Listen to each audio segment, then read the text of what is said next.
Pernah nggak sih kalian mendengar istilah IHSG? Terus kalian bingung kenapa banyak berita yang memberitakan tentang para investor yang tengah waspada? Belakangan ini IHSG terlihat melemah. Tapi apa sih sebenarnya IHSG itu? Kenapa bisa IHSG turun? Dan apa dampaknya buat kita semua? Di video kali ini kita akan membahas tentang IHSG.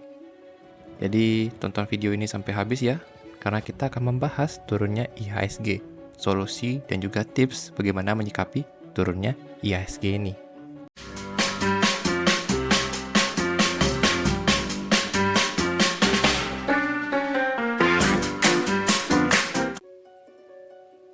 Bagi yang belum tahu apa itu IHSG, IHSG adalah singkatan dari Indeks Harga Saham Gabungan. Ini adalah indikator yang menunjukkan kinerja seluruh saham yang tercatat di Bursa Efek Indonesia. Bisa dibilang, IHSG ini cermin dari kesehatan pasar saham di Indonesia. Kalau IHSG naik, artinya rata-rata harga saham akan naik. Kalau turun, ya berarti banyak saham yang sedang melemah. IHSG dihitung dari harga saham seluruh perusahaan yang listing di Bursa Efek Indonesia dan dihitung secara real time. Jadi kalau ada gejolak, baik dari dalam maupun luar negeri, maka IHSG bisa langsung terpengaruh.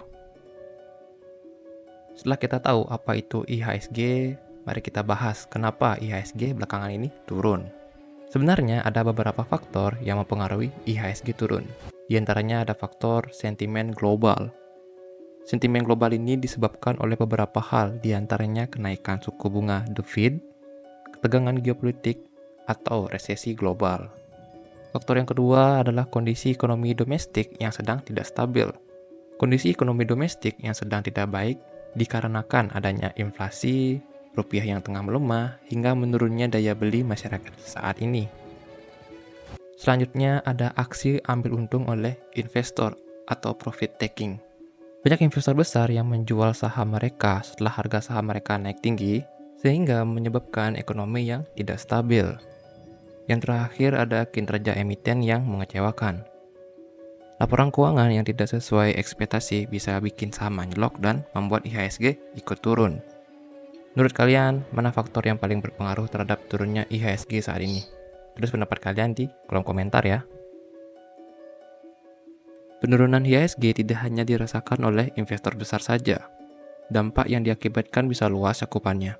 Yang pertama ada kerugian bagi investor retail. Banyak dari investor retail yang mengalami kepanikan sehingga mereka menjual saham atau investasi mereka dengan cepat walaupun mengalami kerugian. Yang kedua, menurunnya kepercayaan pasar. Dengan menurunnya kepercayaan orang terhadap harga pasar saham saat ini, menyebabkan banyak orang yang takut untuk melakukan investasi. Yang ketiga, tertundanya IPO dan ekspansi perusahaan. Karena harga pasar saham saat ini tidak stabil, cenderung menurun, mengakibatkan banyak perusahaan yang jadi menunggu dan masih melihat untuk kestabilan harga pasar saat ini. Dan yang terakhir, mempengaruhi pertumbuhan ekonomi. Karena pasar modal adalah salah satu motor yang menggerakkan ekonomi nasional, sehingga berdampak pada kestabilan ekonomi secara nasional. Tapi ingat ya, penurunan ini bukan akhir dari segalanya. Justru ini bisa jadi momen belajar dan kesempatan untuk mengambil peluang buat yang siap. Lalu, apa yang bisa kita lakukan saat IHSG menurun? Ini dia beberapa strategi yang bisa kamu pertimbangkan saat IHSG sedang turun. Yang pertama, diverifikasi portofolio. Jangan taruh semua investasi kalian di saham saja. Kalian bisa campurkan dengan investasi di emas, reksadana, ataupun di obligasi. Yang kedua, pilih saham dengan fundamental yang kuat. Fokus ke emiten yang punya kinerja yang stabil, walaupun saat IHSG sedang turun. Yang ketiga, gunakan strategi dollar cost averaging.